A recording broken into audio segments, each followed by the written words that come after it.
Want if you want further indication, if you want further proof that Yahweh is not the name of God and is actually a pagan god that was taken or was plagiarized off ancient Canaan polytheism, or paganism, ancient Canaanite paganism, I would suggest getting this book.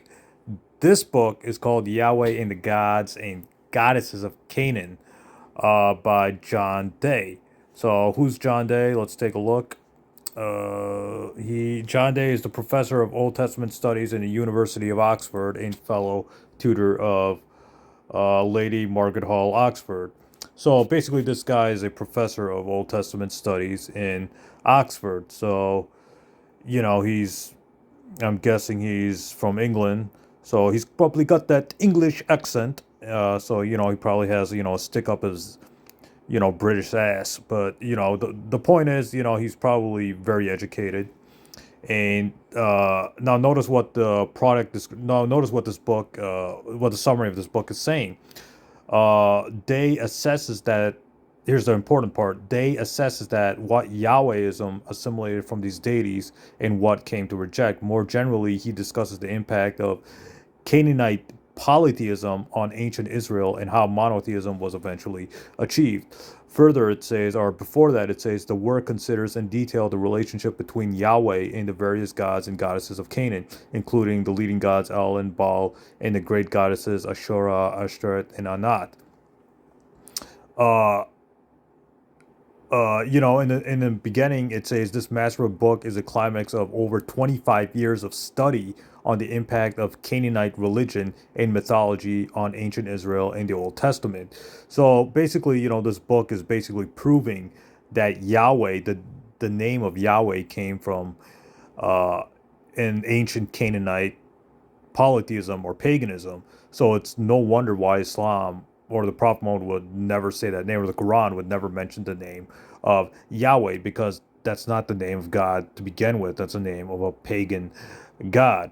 So I would just suggest this book, in if you want to further your studies on refuting, this Yahweh argument against Islam, which is popping up more and more with anti-Islamic YouTube videos and anti-Islamic websites. They're saying, well, how come Islam never mentions the name, or how come the Quran never mentions the name of Yahweh as the name of God? Well, this is the reason, because it's the name of a pagan god taken from ancient Canaan. Canaanites would be, like modern day Syria, Palestine, Lebanon, etc. So those would be like, the ancient Canaanites.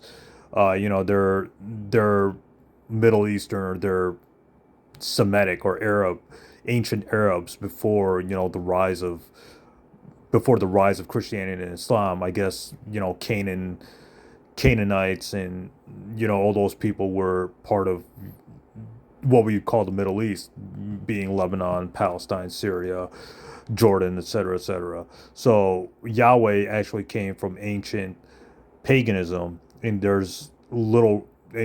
that's why Islam or the Prophet Muhammad or the Quran never mentions the name Yahweh. So my point is, just get this book or buy this book and read this book, where it shows why Yahweh is a pagan god taken from ancient Canaanites. This book is pretty expensive. It's $92.70. It was almost $100 getting this book. But any comparative religion, anybody who's interested in comparative, any of my Muslim viewers who are interested in comparative religion, and want to shell out close to $100 for this book, I highly recommend it, because it'll further your knowledge in refuting, or any Muslim apologist, any inspiring Muslim apologist on my channel who wants to refute this argument and wants to start their own channel or blog or whatever, refuting this argument against Islam about, Yahweh not being the name of God. Well, I would suggest buying this book, even though it is a little pricey. I think it's still well worth it. So stay tuned. More videos coming up.